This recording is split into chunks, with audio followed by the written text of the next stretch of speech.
Burewala मैप्को division की जानिब से सेफ्टी सेमिनार का इनेकाद किया गया। सेमिनार में मैप्को मुलाजमीन की कसीर तादाद में शिरकत। सेमिनार में मैप्को मुलाजमीन को याम के दौरान खुद को महफूज रखने के बारे में आगाही दी गई। मैप्को डिवीज़न की जानिब से सेफ्टी सेमिनार का इनेकाद किया गया। सेमिनार में मैप्को मुलाजमीन की कसीर तादाद में शिरकत। सेमिनार में मैप्को मुलाजमीन को याम के दौरान खुद को महफूज रखने के बारे में आगाही दी गई। सेमिनार में SE सर्कल व्याड़ी साजिद गोंदल ने खुसूसी शिरकत की और मैप्को मुलाजमीन को सेफ्टी के हवाले से आगाह किया।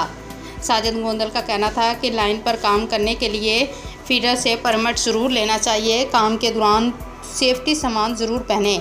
हिफाजती तरीक़ाकार को अपनाने से हादसा से बचा जा सकता है। सेमिनार से XEN MEPCO Burewala Mohammad Akram Javed, SDO Chaudhry Shahid Parvez, SDO safety Rana वापडा, यूनियन के chairman Shahid Bari Chauhan, divisional chairman Anwar Hussain Bhatti, Khalid Aqeel ने भी खिताब किया।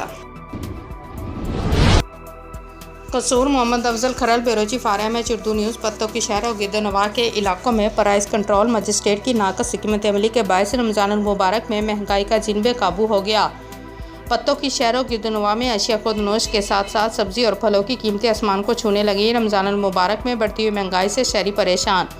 खुद साख्ता महंगाई करने वाले माफिया को प्राइस कंट्रोल मजिस्ट्रेट और प्राइस कंट्रोल कमेटियां लगाम डालने में मुकम्मल तौर पर नाकाम। सब्ज़ी वालों ने रेट लिस्टें छुपा दी और अपनी मनमर्जी के रेट मुकर्रर कर दिए। गरीब तबका खुद साख्ता महंगाई के बाइस शदीद परेशानी का शिकार, जबकि प्राइस कंट्रोल मजिस्ट्रेट खुद साख्ता महंगाई करने वालों को लगाम डालने में मुकम्मल तौर पर नाकाम, जिस पर तहसील प्रेस क्लब पत्तों की के सदर राना महबूब अहमद, चेयरमैन डॉक्टर जुल्फ़कार अली और जनरल सेक्रेटरी सलीम गौरी और शहरियों का वज़ीर आज़म पाकिस्तान, निगरान वज़ीर आला पंजाब, कमिश्नर, डिप्टी कमिश्नर कसूर, असिस्टेंट कमिश्नर पत्तों की से नोटिस लेने और खुद साख्ता महंगाई करने वालों के खिलाफ कार्रवाई का मुतालबा।